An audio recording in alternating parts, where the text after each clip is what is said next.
Courtney and welcome to my channel. If you haven't already watched it, I suggest checking out my North Carolina reading vlog, which is the end of 2021, starting into 2022, winter break vacation down in Black Mountain and Charlotte, North Carolina, a little bit of South Carolina, and just enjoying some warm weather before coming back up here to Ohio. Also, I'm on all the social media platforms, specifically Instagram, Facebook, Twitter, YouTube, and TikTok. So today I am going to do a recap of my December reading. So this was the Reindeer Readathon challenge, along with some other random books I threw in there.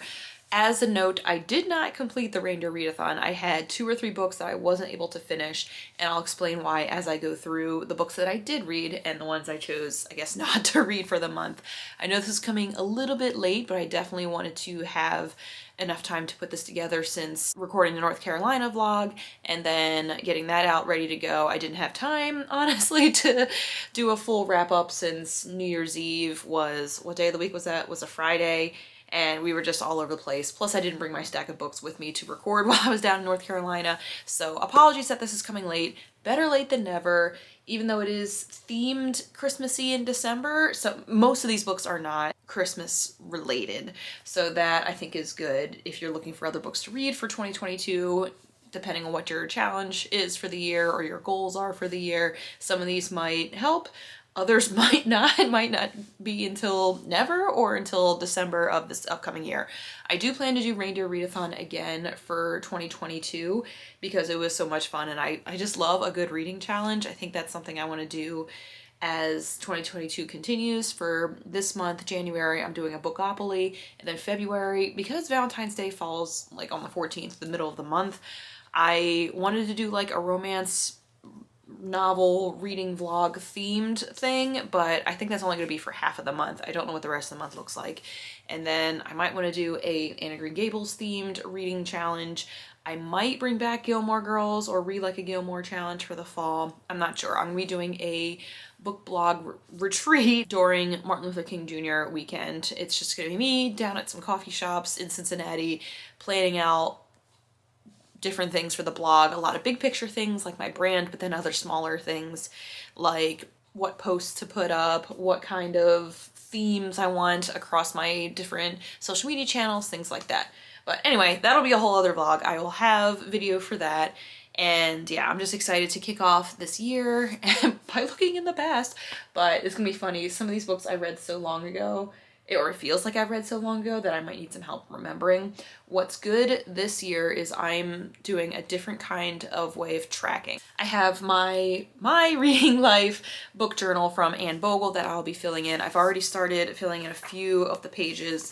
I read Clack When You Land already in January, and I have the Bookshop of Second Chances as my print book that I'm starting.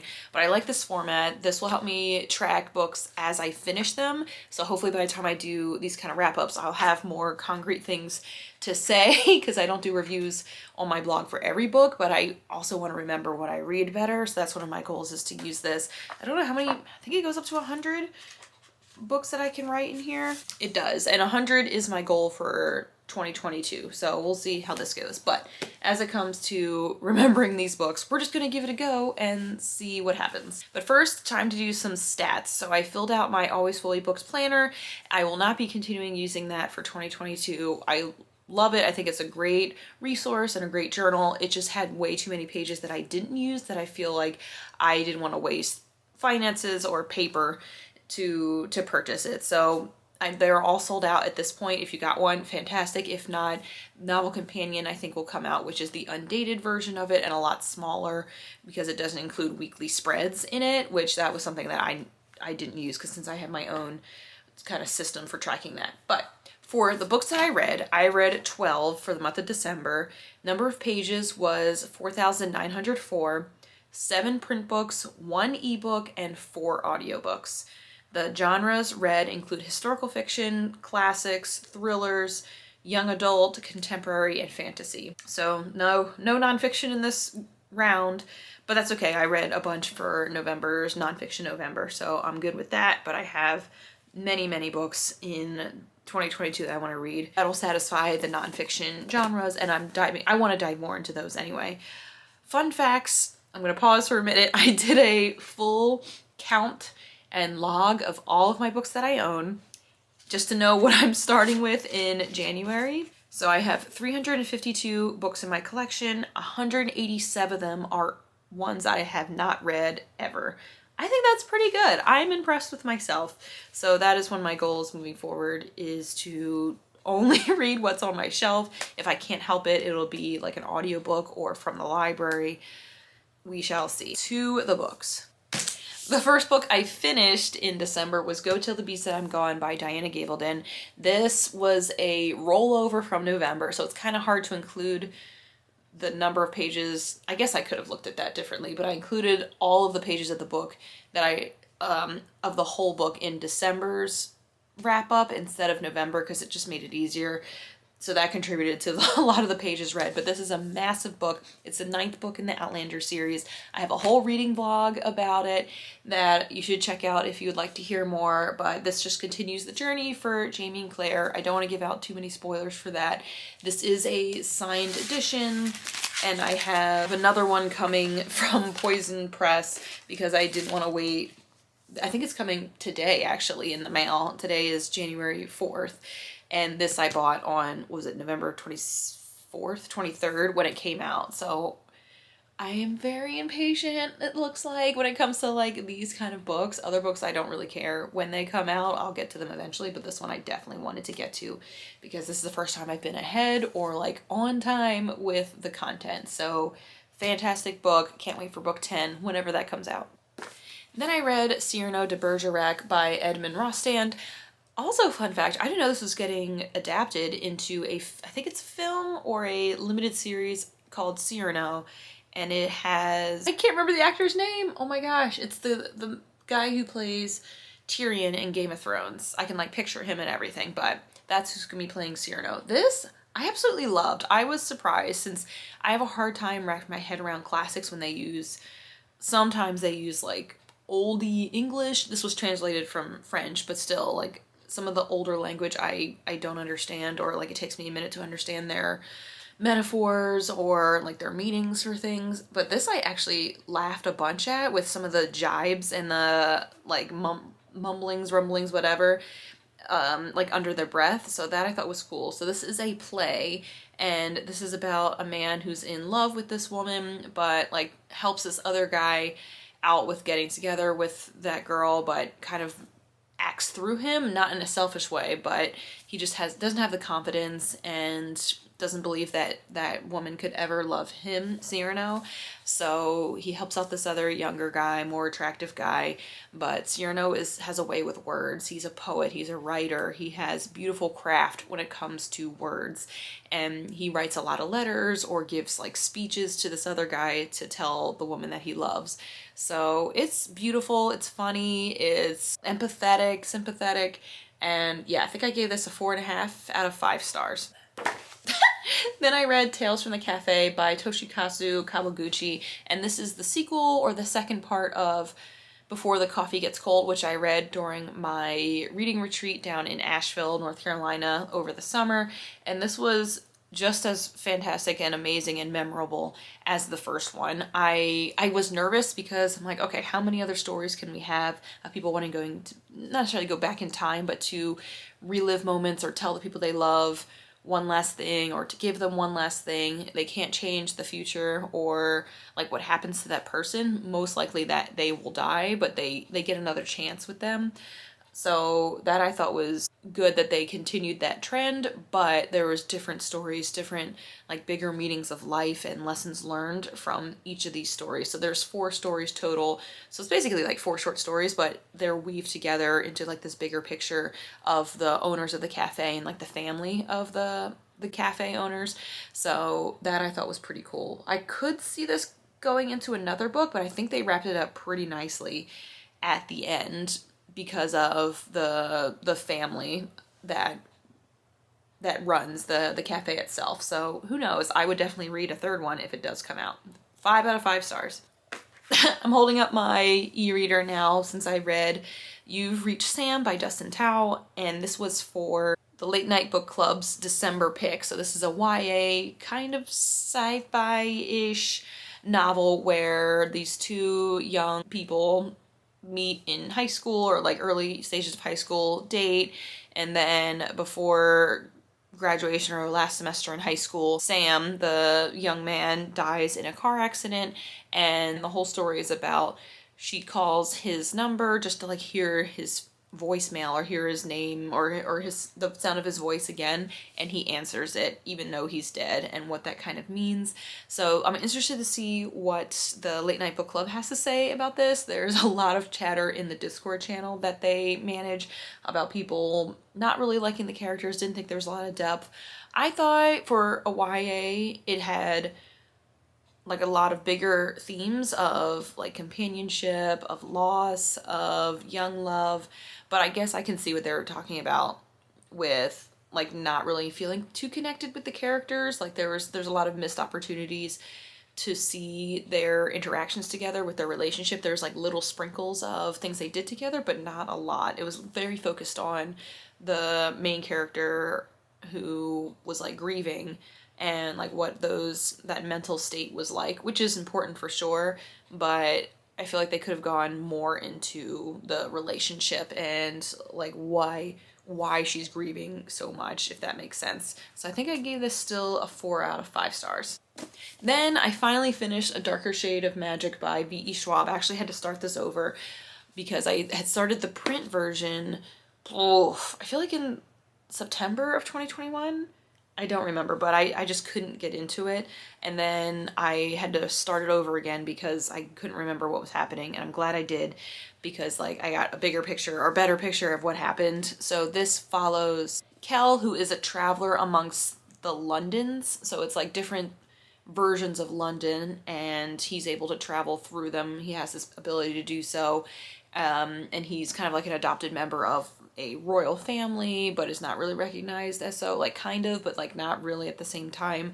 And he meets this other like runaway rebel girl who's like who's like a good thief and like a mastermind kind of thing, but is kind of down on her luck, doesn't have a lot going for her, and they kind of team up to go through this adventure where they're traveling through the different Londons, they're running into villains. This is the first out of the trilogy, so I know the more adventures are to come, but I thought it was really good. I'm glad I stuck with it, since the first, I think it was like 50 or 60 pages, I was like having a hard time understanding the world building, which that usually is a struggle for me, but for this one it just was harder than usual to get into. But yeah, I think I gave this a 3.5 or 4 out of 5 stars.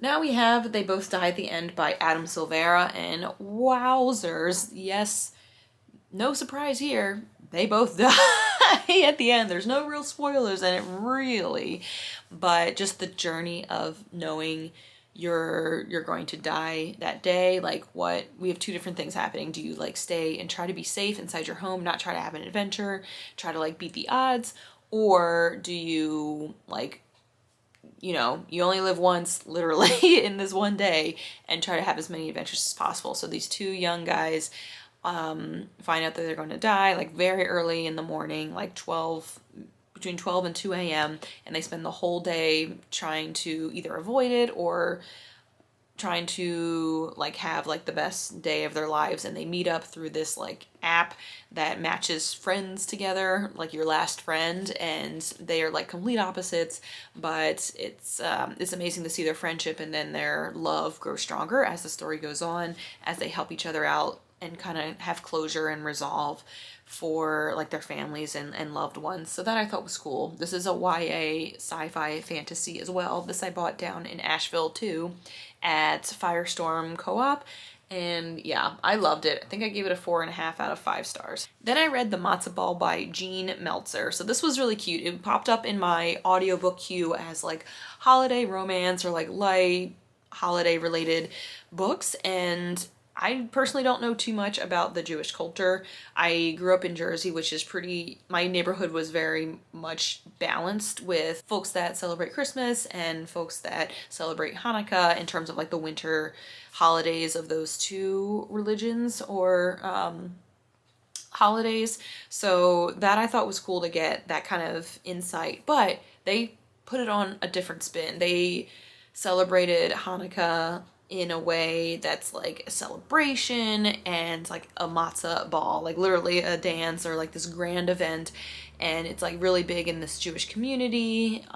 So it is a romance novel about these two folks who met at like a Jewish summer camp and had kind of miscommunication or misunderstanding of what happened at the end of their camping experience. So that's kind of defined how they see each other moving forward into their adulthood. So we figure out like what actually happened and see how their relationship can grow or not as they are now adults and having to work together to put on this Matzah Ball. So that I thought was really cute. I think I gave it a 4 out of 5 stars.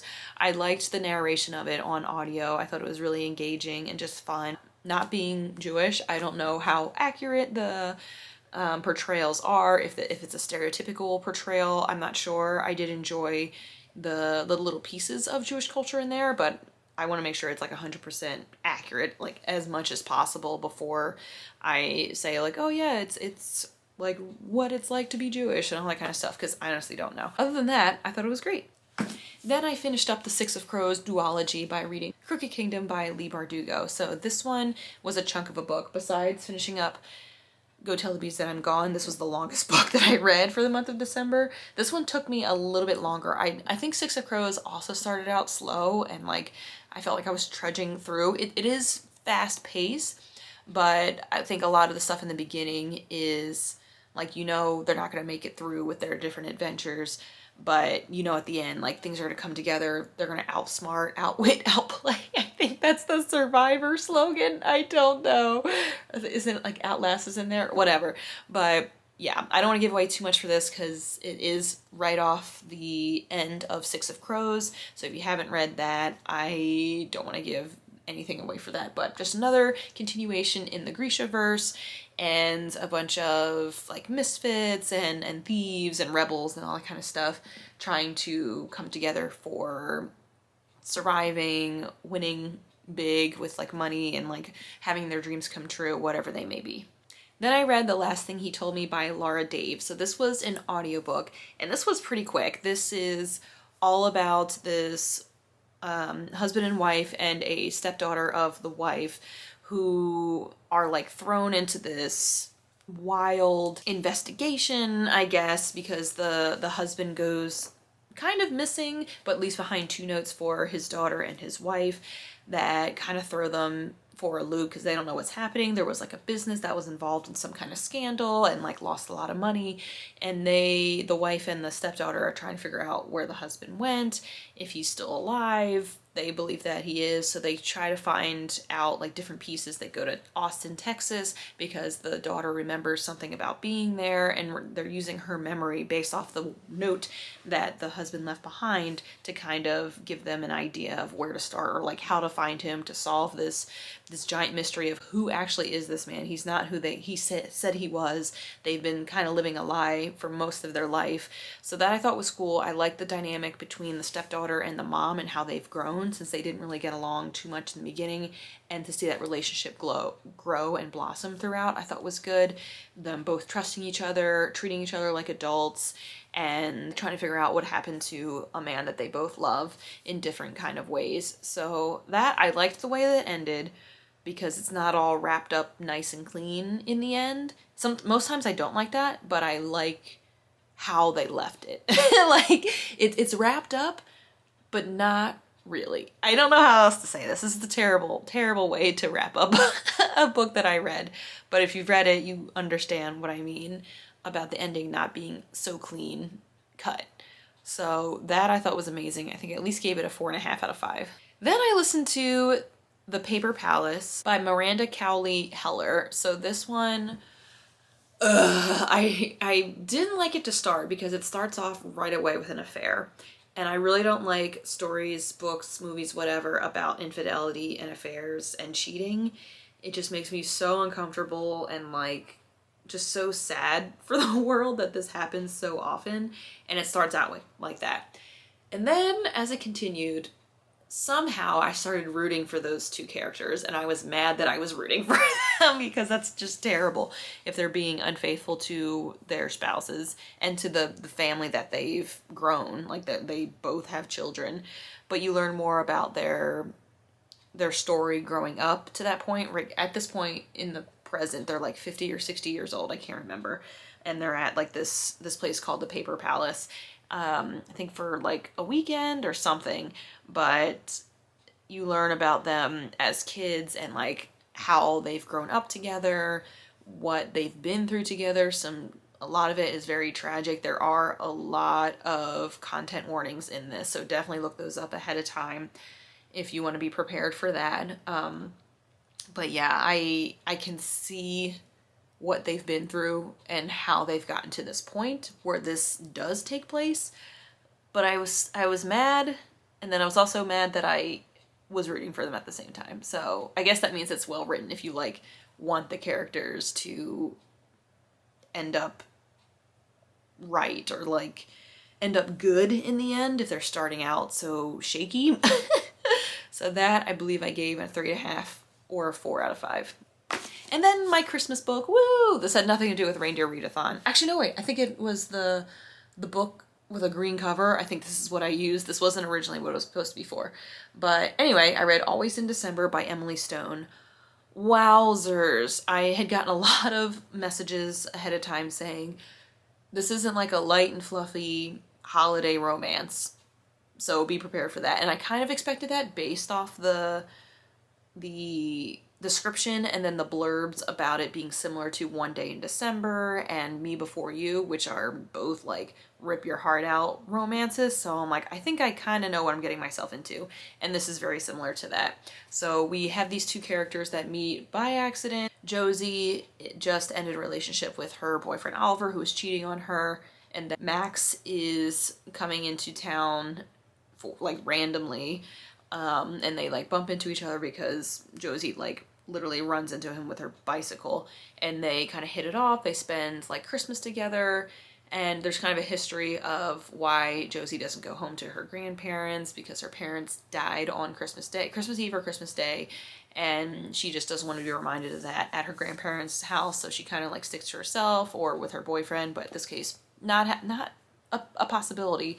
So she hangs out with Max. They develop like a really good friendship and then relationship, and then Max leaves in the middle of the night because he had already said he has to go back to US, but he leaves without saying a word, with a really poorly written note, all that kind of stuff. So we fast forward throughout the year at different points where they meet each other, like by accident or by happenstance, and see kind of where their lives have gone and what directions their lives have taken since those few days in December the year before. So we learn a lot more about Max and his background and like kind of the reasonings for why he left and like why he was in New York and all that kind of stuff. But yeah, it's both like, it was yikes. The end was kind of like boom in your face. Like I kind of expected something like that was going to happen, but not that fast. Like it was like, holy cow. And I hate saying this, like, but I don't want to give away spoilers for this. But if you've read it, let me know, chat with me, and we can discuss this further about the abruptness of an event. So yeah, other than that, I thought their love was very interesting, like how they got there and kind of like the result of it at the end. Last but not least, I finally finished The Night Watchman by Louise Erdrich, and this I had started, I think it was September or October. I think it was around Indigenous Peoples Day or month, but I didn't finish it by the end of whatever month that was and jumped into something else. Not that there was anything wrong with this book, I just had other ones I was more excited to read, so I finally jumped back into it, and it went in a lot of different directions. This is about a reservation in North Dakota back in the early 1950s, so we learn a lot about Indigenous peoples, and it's through their kind of third person narration for like this young girl named Patrice, and then Thomas, who is the Night Watchman, and then a few other characters like the White Mountain, who is a boxer, and Vera, who is Patrice's sister, who goes missing and has a baby. So a lot of interesting themes here of family, about misplacement and kind of the laws of lands that we're living on. So that I thought was important to express and to share and to learn more about the peoples that were on the land in the US before the immigrants came. Like, we were all technically immigrants. And yeah, so I thought that was pretty interesting to get that history there. I like historical fiction like this, where I want to learn more about a group of people or an event or like a span of time where like I feel like I wasn't really taught too much in school. Like, I said that a lot about like Asian history when I read The Poppy War and then Pachinko. So those two novels like spanned a lot of different history in Asian culture and Asian countries. So very similar here with the indigenous peoples, at least in North Dakota and probably other states in the United States that have experienced similar things. So that's my soapbox, sorry. All right, so that is my wrap up of just at the 30-minute mark. I am so sorry. This is a long one for 12 books. That's usually, I feel like I've read around like 10 to 13 books per month, so it's not out of the ordinary. I guess I just had a lot more to say this time about them. Well, I remembered more than I thought, which is pretty impressive. So out of those, I guess, I don't know, I'm looking at my list of, I like Sierna de Bergerac. I think that surprised me by how much I liked it. So that's up there. Tales from the Cafe is definitely up there. And then, maybe The Last Thing He Told Me, since I've been getting more into like thrillers and psychological thrillers. So, and I guess I like the pacing and the narration on the audio for that. So I think this is a pretty strong month for books read. There weren't any that I'm like, meh. So I need to figure out all my shelves I just redid with putting them in order alphabetically by author and counting them and everything. So I need to decide if I'm keeping any of these books or not. And that number does include these. I have a new page on my reading journal where I have an unhaul page where I'm going to say the book that I'm getting rid of and what home it's going to. Is it going to a little free library? Is it gifting to a friend or family member? Not sure. So I need to go through these. Definitely keeping Outlander. That's a given. And probably the Christmas book. And probably Crooked Kingdom. I might just keep all of these, to be honest. We'll see. But yes, that is my wrap up. Thank you so much for watching. If you like it, give it a thumbs up or comment down below what you read the month of December, or if you have books coming up for this year, let me know what you plan on reading, or like that definitely want to be in your 2022 reading life. And yeah, other vlogs coming up. I'm going to do a book blog retreat vlog. I'm going to be doing my February TBR, obviously, January wrap up, and then a few other like lifestyle kind of ones, maybe a day in the life or an ask me anything kind of video. But yes, a lot of that will be determined based off of my retreat and kind of other ideas I want to get out there. But if you have other ideas of videos you'd like to see from me, please let me know. I'd love to hear your ideas on that. Anyway, thanks again. Please hit subscribe to see more of my face on your feed. Hit the notification bell if you want to know when I post next on YouTube. And yeah, I hope everybody has a happy and healthy new year. It's enjoying the new year so far. And I will talk to you again soon. Have a great day and happy reading.